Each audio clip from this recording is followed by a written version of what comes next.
사장님, 응? 다음 컨텐츠 어떻게 할까요? 글쎄 나 어떡하냐. 뭐 할 게 딱 없는데. 그럼 요즘 그 사운드 애들 걔네들 어때요? 아, 그 퀄컴이란 ARM? 근데 그거 좀 이해하기가 어렵지 않을까? 그냥 일반인들이 듣기에. 우리가 되게 하면 되죠. 어떻게? 안 돼? 해봐. 그러면은 뭐 내가 좀 이따가 대략 이제 내용 같은 거 다 알려줄 테니까 한번 해보자.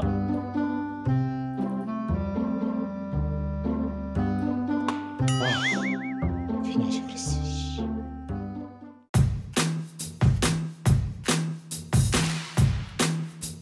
안녕하세요 여러분들, 테크노사우루스의 티라노입니다. 지난 10월 21일이죠. 퀄컴에서 이제 매년 하는 행사가 있어요. 스냅드래곤 서밋이라고 하는데, 여기에서 새로운 스냅드래곤 8 엘리트라는 제품이 발표가 됐어요. 그런데 성능이 이렇다 저렇다 말하기도 전에 여기에 찬물을 갖다가 확 들이붓는 소식이 하나 들려왔죠. 맞아요, ARM이 바로 퀄컴의 라인선스를 갖다가 취소를 한다는 소식이에요. 자, 상황이 이렇게 되다 보니까 기덕이 아닌 대다수의 일반 소비자들은 그러면 이제 갤럭시에 스냅드래곤 못 쓰는 거야? 스냅드래곤은 그러면 이제 X86 같은 걸로 내야 되는 건가? 이런 생각이 드셨을 거예요. 때문에 오늘은요, 요 퀄컴의 ARM의 분쟁은 도대체 왜 생겼는지, 또 지금은 이게 감정 싸움으로 이렇게 치닫고 있는 것 같은 느낌인데 실질적으로 요거에 대한 마무리는 어떻게 될 것인지 제가 생각하는 바를 여러분들께 간단하게 짚어드릴게요. 자, 일단 여러분들께서 이 분쟁을 갖다가 좀 이해를 하기 위해서는 ARM이 뭘 하는 회사인지부터를 좀 아셔야 돼요. 혹시 여러분들 이런 얘기 들어보셨어요? ARM, X86, CPU 분류할 때 이런 기준으로 분류하는 걸 갖다가 전부 다 보신 적이 한 번쯤은 있으실 거예요. 보통은 이런 식으로 이해를 하잖아요. 데스크탑이나 노트북은 X86, 그렇지 않고 스마트폰이나 뭐 태블릿 같은 경우에는 ARM. 근데 이런 아키텍처는 원래는 그런 기기의 형식으로 나누는 게 아니라요, 이걸 뭐라고 해야 될까? 그 컴퓨터들끼리 얘기를 하는 언어라고 해야 될까? 그 각자의 아키텍처끼리 언어 셋이 다른 거예요. 컴퓨터는 원래 동작을 할 때는 명령어를 서로 주고받게 돼요. 야, 너는 데이터를 갖다가 이쪽으로 줘, 아니면은 너는 데이터를 갖다가 램에다가 지금 가져다가 저장을 해놔. 그런데 아키텍처가 다르게 되면은 이 명령어 자체가 달라요. 그러면 서로 이해를 못 하겠죠. 그래서 사람으로 따지면 언어라고 얘기를 하는 겁니다. 자, 아무튼 이런 ARM이라든지 X86 이런 거는 명령어 세트, 즉 언어가 좀 다른 거라고 보시면 됩니다. 자, 그럼 ARM이라는 회사는 뭘 하는 회사냐? 이 ARM이라는 명령어 세트를 갖다가 개발한 회사고요. 요거를 이제 사용할 수 있는 권리를 라인선스로 갖다가 팔아가지고 수익을 발생시키는 회사인 거예요. 자, 그런데 이 ARM이 또 명령어 셋만 팔아먹는 회사냐고 물어보신다라고 한다면 그렇지는 않아요. 첫 번째는 방금 얘기한 것처럼 명령어 셋만 가져다가 칩 설계는 직접 하는 거예요. 그 가져간 회사에서. 애플이 여러분들 ARM 아키텍처를 사용한다고 하면서도 칩을 갖다가 직접 설계를 하잖아요. 그 방식을 갖다가 ALA라고 하고요. 두 번째 같은 경우에는 이 ARM의 명령어 셋을 이용을 해가지고 연산을 할 수 있는 코어를 갖다가 ARM이 직접 설계를 해줘요. 보통 1년에 한 번 정도 나오는데 요 설계를 그대로 가져다가 개수라든지 클럭이라든지 배치라든지 이런 것들 조금만 조절을 해가지고 그냥 너네 제품으로 만들었어. 이렇게 설계까지 같이 제공하는 라인선스, 요게 TLA 방식이라고 해요. 자, 그런데 그럼 퀄컴은 지난 세대인 A젠 3까지는 어떤 방식을 썼었을까요? 맞아요, 여러분들도 전부 다 알고 계시지만 TLA 방식을 써가지고 칩을 생산을 해왔어요. CPU 코어 구성 보면은 이름은 조금 다르긴 한데 사실 설계 자체는 ARM 거를 갖다 그대로 받아와가지고 조합만 한 형태라고 보시면 되거든요. 자, 근데 문제가 이제 여기서부터 발생이 되는 거예요. 이 중에도 지금 스냅드래곤 서밋 보신 분들 계시죠? 거기에서 뭐라고 얘기했어요? 8 엘리트에 오라이온 CPU가 들어갔다, 이렇게 얘기를 했고요. 그 오라이온 CPU는 누가 개발을 한 거예요? 설계를? 맞아요, 퀄컴이 한 거예요. 그러니까 지금까지 했었던 TLA 방식이 아니라 코어 설계를 자체적으로 한 거죠. 자, 근데 여기까지 들으시더라도 이게 잘 이해가 안 갈 거예요. 아니, 설계 자체를 갖다가 직접 하는 게 도대체 뭐가 문제인 거야? 자기네 칩셋을 갖다가 자기가 직접 설계를 해가지고 자기만 쓰겠다라는데 ARM이 무슨 관련인 거지? 이거 뭐 생때 쓰는 거 아니야? 이런 식으로 다 생각을 하실 수가 있어요. 그런데 이거에 대한 내막을 갖다가 조금 들어보시면 여러분들도 이해를 하실 거예요. 자, 여러분들 이거는 퀄컴이 2021년도에 누비아라는 회사를 14억 달러나 주고 인수했다라고 하는 기사예요. 자, 근데 이 누비아라는 회사가 되게 재밌어요. 이 회사가 어떻게 만들어지게 된 거냐면요, 2019년도에 애플 M1 시리즈 아시죠? 거기에 칩셋 개발을 갖다가 주도를 했었던 제라드 윌리엄스라는 분 포함을 해가지고 핵심 멤버 3명이 나왔어요, 회사에서. 그 다음에 이 멤버들이 뭉쳐가지고 새로 차린 스타트업 이름이 바로 이 누비아예요. 자, 그런데 재밌는 게 이분들이 2019년도에 ARM에서 ALA 그리고 TLA 두 가지 방식의 라인선스를 갖다가 둘 다 취득을 했어요. 그러니까 퀄컴 입장을 한번 생각을 해보면 이해가 되는 거야. 야, 누비아가 라인선스를 가지고 있고 우리가 누비아를 갖다가 인수를 했는데 그러면 당연히 우리가 누비아에 대한 권리를 갖다가 전부 다 갖게 되는 거잖아? 이렇게 얘기를 하고 있는 거고, 반대로 ARM 같은 경우에는 사실 이제 원래 누비아라는 업체가요, 이런 모바일 디바이스용 칩을 갖다가 설계를 하던 회사가 아니에요. 데이터 센터 그리고 서버용 CPU 이런 데에 설계 역량을 가지고 있던 회사이기 때문에 ARM이 이렇게 얘기를 하는 거야. 야, 뭔 소리 하는 거야. 우리는 지금 서버용으로 만들려고 라인선스를 준 건데 갑자기 지금 모바일 디바이스용 AP? 야, 이건 사용 방법 자체가 다르잖아. 그렇게 라인선스를 갖다가 준 게 아니거든? 이런 식으로 얘기를 하면서 첨예하게 지금 대립을 하고 있는 구도인 거죠. 사실 근데 원래 이 싸움이 지금 막 터진 게 아니에요. 2022년부터네요. 8월부터 막 소송전이 오가면서 기덕들 사이에선 굉장히 시끌시끌했었던 건이거든요, 이미. 근데 사실 이런 일이 있으면 이걸 좀 봉합을 한 다음에 제품을 냈어야 되는 거잖아. 퀄컴이 무슨 배짱인지는 모르겠지만 이 사건이 봉합이 되기도 전에 오라이언 CPU가 들어간 8 엘리트 발표를 갖다가 강행을 해버렸고요. 그걸 보고 ARM이 진짜 기분이 더러웠을 거 아니에요. 어? 얘들 미쳤네? 이건 지금 뭐 하는 거지? 이러면서 스냅드래곤 서밋이 있었던 다음 날, 바로 다음 날이에요. 22일. 그때 야, 너네 앞으로 ARM 아키텍처 못 써 하면서 라인선스 취소 통보를 갖다가 때려버린 거죠. 자, 여러분들 이제 얘들이 왜 싸우게 된 건지 대충 느낌이 오시죠? 자, 그렇다면 여러분들이 이제 궁금하신 내용은 그건 거잖아요. 결론이 도대체 어떻게 날 것인가? 진짜 퀄컴이 ARM을 떠나는 사태까지 발생이 될 수 있을까? 이런 거요. 근데 저는 그냥 결과부터 딱 말씀을 드리자면 그런 일은 발생되지 않을 거라고 생각을 합니다. 일단 이 사태를 갖다가 정확하게 보기 위해서는 이 안에 본질을 갖다가 봐야 돼요. 먼저 여러분들 ARM 입장에서 한번 생각을 해보세요. 얘들은 도대체 왜 이걸 걸고 넘어진 걸까요? 돈 버는 건 똑같잖아요. 근데 도대체 그럼 왜 이렇게 막 시비를 걸고 난리를 쳤을까? 이유는 아주 간단합니다. 여러분들도 이미 알고 있어요. 돈이 더 되기 때문인 거예요. 자, 그렇다면 반대로 퀄컴은 왜 자체 설계를 하려고 하는 걸까요? 어차피 ARM에서 다 설계를 해주면 설계팀도 필요 없고 절감도 되고 얼마나 좋아. 제가 생각을 했을 때는 여기에는 두 가지 원인이 있을 것 같거든요. 첫 번째는 일단 라인선스로 지불되는 비용이 좀 절감이 될 거예요. 그리고 두 번째, 이게 사실 가장 클 건데 요즘 보시면은 디멘시티가 막 치고 올라오잖아요. 계속. 디멘시티도 TLA 방식, 거기다가 Agen3,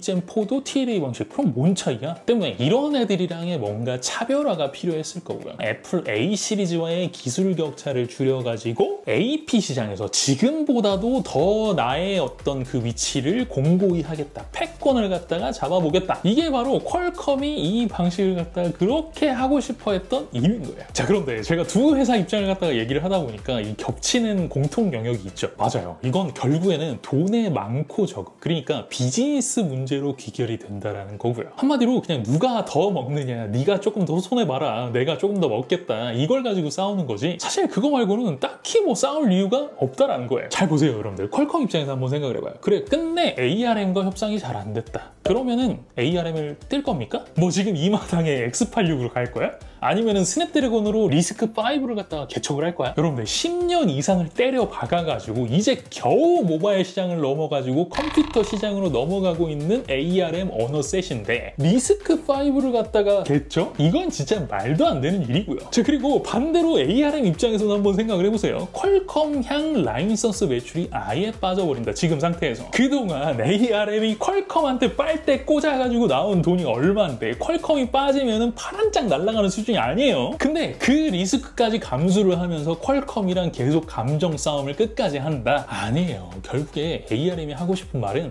돈을 더 달라, 이 얘기야. 직접 내가 설계를 하겠다, 니네 거 못 쓰겠다, 이걸 어떻게 막아요? 그러니까 애초부터 퀄컴 이름으로 라인선스 계약을 다시 하자, 좀 더 받아야 되겠어, 이 얘기를 하는 거예요. 반대로 퀄컴에서도 어차피 ARM을 안 쓸 수는 없어, 끝내 쓰긴 해야 돼. 자, 이렇게 이제 돈에 대해서는 첨예하게 갈리지만 결국에는 합쳐서 이득이 될 게 더 많은 거죠. 얘들이 찢어져서 나을 게 없어요. 본인들한테 더 나을 게 없어. 때문에 제가 생각을 했을 땐 결국에는 합의가 될 부분, 정리가 될 될 부분이에요. 막 기사에서 너 라이센스 취소 이런 식으로 말이 좀 세게 오가니까 스냅드래곤 써도 되는 건가? 이거 잘못했다가 뭐 지원 끊기는 거 아니야? 아, 이번 엘리트 이거 제대로 판매가 되는 거야? 갤럭시 시리즈 괜찮은 건가? 이런 식으로 걱정을 하시는 분들이 있던데 제 생각에는 그렇게 신경 쓰실 부분은 아니에요. 그냥 냉정하게 따졌을 때 미국 기업이랑 영국 기업이랑 싸우는 모습이잖아요. 그러니까 그냥 멀리에서 하는 불구경, 뭐 싸움 구경이다 이렇게 생각을 하시고 어느 쪽이든 좀 스냅드래곤이 싸졌으면 좋겠다 이런 의견만 가지고 있으면 되는 겁니다. 무슨 얘기인지 여러분들 아시겠죠? 오케이?